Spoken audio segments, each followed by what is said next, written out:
Hello दोस्तों, जैसे कि आप मुझे जानते हैं, मेरा नाम हुसैन है और आप देख रहे हैं मुंबई प्लस। दोस्तों, इस वक्त आप देख रहे होंगे कि हम रॉयल पैलेस हॉल में आए हुए हैं। यहाँ पर कांग्रेस की मीटिंग थी। जितने भी अधिकारी थे आज सब लोग यहाँ पर आए, अपनी अपनी तरीके से कोशिश करने के बाद एक मीटिंग सक्सेसफुली की गई। और हमारे बीच में पहली बार हमारे चीता कैंप में कोई शिक्षा मंत्री जो आए थे वो वर्षा गायकवाड़ वो आज आए हैं।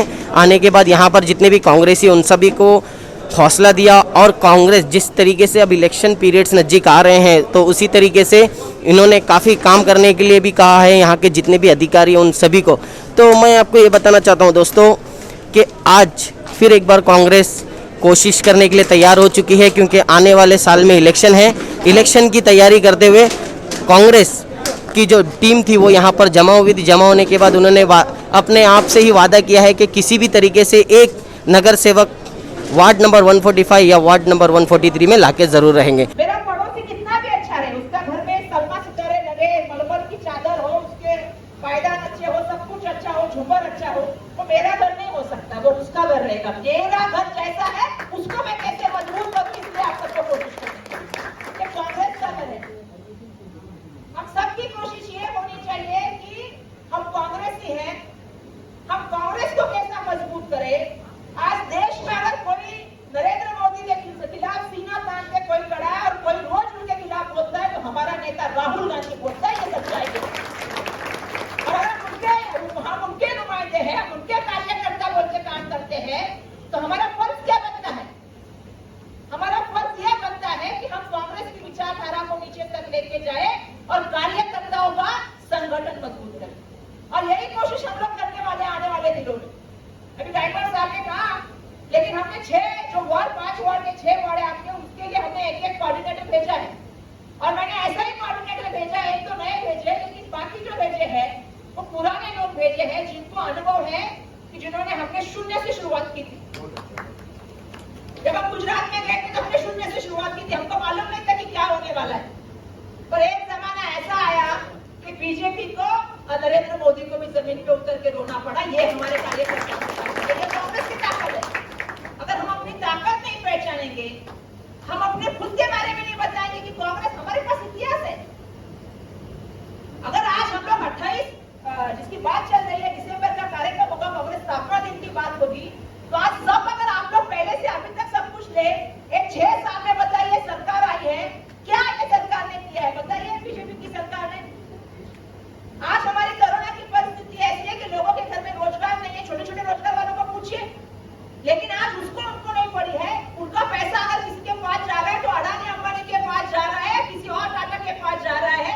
ये व्यापारी चलाएंगे इस देश को? ये देश किसका है? ये देश किसान का है जो 22 दिन तक रास्ते में खड़ा है। कभी आप दिल्ली में गए नहीं? मैं दिल्ली में जाके आई 4 दिन पहले, -5 डिग्री का टेम्परेचर रात को हुई, तब में हम जैकेट के बगैर नहीं चल सकते। आज किसान वहां पे रास्ते में खड़े हैं। वो कांग्रेसी हम है। कांग्रेस ये विचार की पार्टी है जिसने अन्न सुरक्षा लाया, जिसने किसान के हक की बात की। आज कांग्रेस के कार्यकर्ताओं को ये बात पता होनी चाहिए कि हम कांग्रेस के कार्यकर्ता है। अगर सोनिया गांधी जी, राहुल गांधी जी अगर देश के हित के लिए लड़ाई लड़ रहे हैं तो हमारा फर्ज सबसे पहला ये है कि हम उसके लड़ाई में उतरे और पक्ष संगठन को मजबूती करें। और यहाँ से हम लोग शुरुआत कर रहे हैं, क्योंकि बहुत से लोग जानते हैं हम धाराविद में तो काम करते ही है, लेकिन जब पिताजी ने हमें कहा कि आपको आना चाहिए, आप संपर्क मंत्री है, हमने हुकुम भाई से बात की, हम सब कोऑर्डिनेशन करते काम। मैं जानती हूँ आपका बहुत सा काम नहीं होता होगा, क्योंकि यहाँ पे हमारे कोई भी रिप्रेजेंटेटिव नहीं है पार्टी के, चाहे वो खासदार रहे, क्योंकि गायकवाड़ साहब नहीं खासदार है, हमारा आमदार नहीं है, नगर सेवक नहीं है, तो आपको समस्या है, ये सच्ची बात है, ये मैं भी मानती हूँ। लेकिन इसको हमें छोड़ के आगे बढ़ना चाहिए कि कैसे हम इसको छुड़ाएं, हम किस तरह हमारा आगे संगठन लेके जाए। हम आप बताइए कि वर्षा गायकवाड़ आप यहाँ पे आइए, एकनाथ गायकवाड़ आप यहाँ पे आइए। हमें ये शुरुआत कहीं ना कहीं से करनी पड़ेगी, संगठन को एक साथ मजबूती से। आप लोग खड़े हो जाएंगे ना एक साथ अगर हम लोग कहेंगे तो?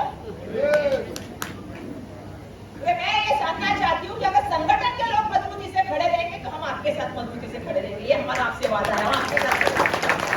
मेरा यहाँ पे जैसे पता कि इनके रहवासी है, यहाँ पे बहुत सारे मजदूर लोग हैं, बहुत सारे गरीब, जैसे आपने कहा कि बहुत सारे नीचे तबके के लोग हैं जिनको बहुत सारी तकलीफ हो रही है, लेकिन वो अपने बच्चों को जो है प्राइवेट स्कूल में पढ़ाकर जो है आगे बढ़ाना चाहते हैं। तो वैसे लोगों की मतलब फीस जो है वो फीस माफ करने के लिए मतलब बहुत सारी गुहार लगा चुके हैं, तो कहाँ तक उनके मसले ये हल होगा? नहीं, वो उस चीज़ के लिए तो हमने भी कहा है कि आज की परिस्थिति स्पेसिफिकली कोरोना के कार्यकाल में बहुत से लोग का बिजनेस ठप हो गया, बहुत से लोग की सैलरी कट हो गई और ऐसे समय में पेरेंट्स के पास पैसे की कहीं ना कहीं कमी है, ये सच्चाई है। इसीलिए हमने वो GR निकाला था जिसके ऊपर बहुत से लोग जो है वो कोर्ट में गए हैं। अभी हाई कोर्ट में वो केस चालू है ऑलरेडी, मुझे लगता है 20 से ऊपर बार उसका हियरिंग हो गया है। आने वाले दिनों में मुझे लगता है एक ही स्कूल बचा है जो स्कूल गए हैं अगेंस्ट सरकार के GR के, तो उनकी तरफ से मुझे लगता है हरीश साल्वे जो अलग अलग स्कूल की तरफ से अलग अलग एडवोकेट दिए हैं। तो लास्ट वकील जी का मतलब लास्ट स्कूल का कहना बाकी था, उनका हियरिंग के बाद मुझे लगता है सरकार के पक्ष में हम बात करेंगे और उसके बाद मुझे लगता है माननीय उच्च न्यायालय इसका जो है वो निकाल देगा और मैं अपेक्षा करती हूँ कि आने वाले दिनों में हमें दिलासा मिलेगा, ऐसा मुझे लगता है। और हाल फिलहाल वो न्यायिक प्रक्रिया है, न्याय में अभी उसका चर्चा चालू है। लेकिन मैडम ऐसे बहुत से लोगों को मतलब जो है स्कूल के द्वारा प्रेशर किया गया कि आप फीस भरो नहीं तो आपके बच्चों को एग्जाम नहीं दिया जाएगा ऑनलाइन पे, और आपको मतलब बहुत सारी उनको प्रेशर बनाया गया। इसके लिए तो मैंने ऑलरेडी कहा था कि अभी मैं जितने भी आप चैनल देखो मैंने ऑलरेडी कहा है कि किसी बच्चे को किस बच्चों को ऑनलाइन एजुकेशन के नहीं होगा या किसी को बच्चे को बिठाया नहीं जाएगा स्कूल के एग्जामिनेशन के लिए, तो ऐसा तो कुछ नहीं होगा क्योंकि हर बच्चे का शिक्षा एक अधिकार है, राइट टू एजुकेशन उसका अधिकार है, तो उसको कहीं वंचित नहीं रखा जाएगा। लेकिन ये भी बात सच है कि अभी हाईकोर्ट में ये मैटर चालू है और हर हफ्ते में 2-2 बार उसकी हियरिंग चालू है। मुझे लगता है लास्ट फेज में आया है, आने वाले दिनों में माननीय उच्च न्यायालय शायद हमको दिलासा दे।